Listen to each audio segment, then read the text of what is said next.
বিদেশি বিনিয়োগ প্রস্তাব। হাসপাতাল করতে চায় ৩ দেশ।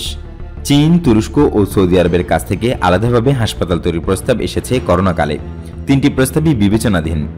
৩ দেশই তাদের প্রস্তাবে বলেছে, বাংলাদেশ থেকে প্রতি বছর যত মানুষ উন্নত চিকিৎসার জন্য বিদেশে যান, তাদের কথা মাথায় রেখেই এই দেশে আন্তর্জাতিক মানের হাসপাতাল তৈরির আগ্রহ তাদের।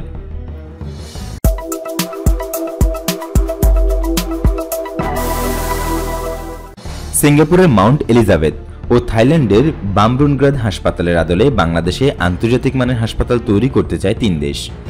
তুরস্ক, চীন ও সৌদি আরব আলাদাভাবে হাসপাতাল তৈরির আগ্রহের কথা জানিয়ে সরকারের কাছে প্রস্তাব পাঠিয়েছে। অবশ্য এর জন্য ঢাকার আশেপাশে জমি চেয়েছে তারা।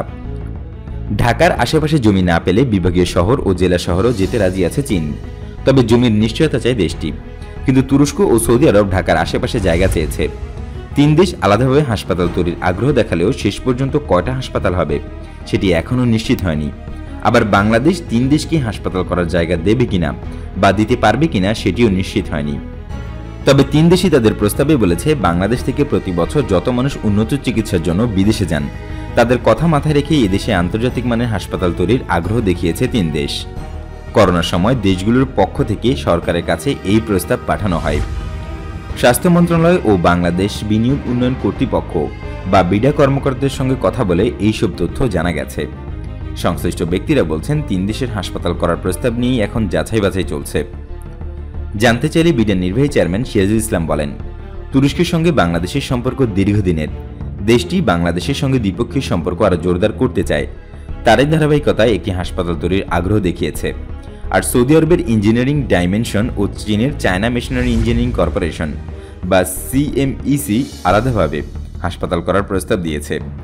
চীনের সিএমইসির প্রস্তাবে বলা হয়েছে, বাংলাদেশের বিভাগ, জেলা পর্যায়ে একটি করে আন্তর্জাতিক মানের হাসপাতাল করতে চায় তারা। সব মিলিয়ে তারা মোট ৫০,০০০ শয্যার হাসপাতাল করতে চায় বাংলাদেশে। সিঙ্গাপুরে মাউন্ট এলিজাবেথ ও থাইল্যান্ডের বামরুনগ্রাদ হাসপাতালের আদলে হাসপাতাল করার আগ্রহ সিএমইসির। থাইল্যান্ড ও সিঙ্গাপুরের হাসপাতালের তুলনায় তাদের হাসপাতালে চিকিৎসা খরচ অনেক কম হবে বলেও প্রস্তাবনায় তুলে ধরা হয়েছে। চীনের ওই প্রস্তাবে আরও বলা হয়েছে, প্রস্তাবিত হাসপাতাল হবে পুরোপুরি অনলাইন নির্ভর। হাসপাতালে ৭০% চিকিৎসক ও নার্স নিয়োগ দেওয়া হবে বাংলাদেশ থেকে, বাকি ৩০% বাংলাদেশের বাইরে থেকে নিয়োগ দেওয়া হবে।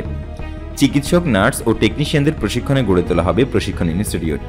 হাসপাতাল নির্মাণের আগে সব ধরনের সমীক্ষা করবে সিএমইসি।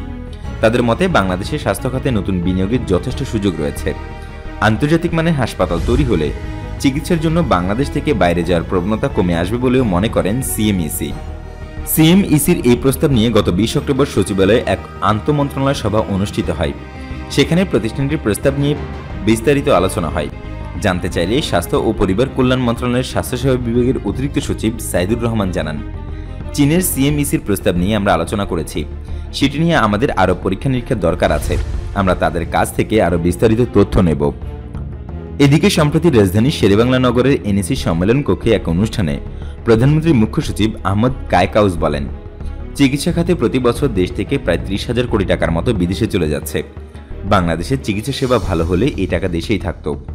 দেশি বিদেশি সরকারি বেসরকারি বিভিন্ন প্রতিষ্ঠানের তথ্যানুযায়ী প্রতি বছর ২.৫ থেকে ৩ লাখ রোগী বিদেশে চিকিৎসা নিতে যায়।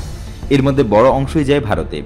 চিকিৎসা বাবদ প্রতি বছর বিপুল পরিমাণ অর্থ বিদেশে চলে যাচ্ছে। তবে করোনার কারণে এবছর দেশের বাইরে যাওয়ার ঘটনা কমে গেছে। বিডার নির্বাহী চেয়ারম্যান সিরাজুল ইসলাম বলেন, ৩ দেশ থেকে পাওয়া হাসপাতাল তৈরির প্রস্তাব আমাদের জন্য সুযোগ। তবে আমাদের জমির সমস্যা আছে, তাই জমি অধিগ্রহণের জটিলতা যত তাড়াতাড়ি সম্ভব দূর করতে হবে।